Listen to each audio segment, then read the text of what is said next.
One thing I always ask artists, because I think it always says so much about your journey and your resilience, is this: what's your favorite failure? I mean, is there a moment where something in your music career went completely off track, like didn't go to plan whatsoever, but looking back now, it turned out to be a blessing for you or your music?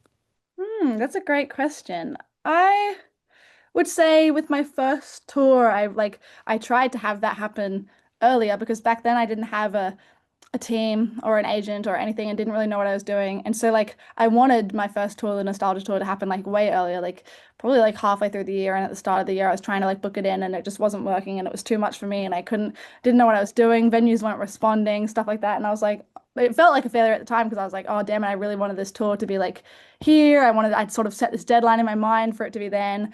But then it ended up happening later in the year once I'd sort of had a team and had people come on board and had an agent able to help me with those sorts of booking those venues. And it was such a blessing in disguise because waiting till the end of the year, my music had grown so much more and that tour was literally perfect. And so even though it didn't happen at like the exact time that I'd sort of like pinpointed in my mind for it to happen, it's still like it was such a blessing that it happened later once I'd already had a team come on board. I think it happened at like the perfect point in my career. It was after Big Sound, so like there were a lot more industry people sort of had eyes on me. So it was actually like a perfect time. So yeah, I think even if things don't happen at the times you planned, it all sort of just like works out in the end.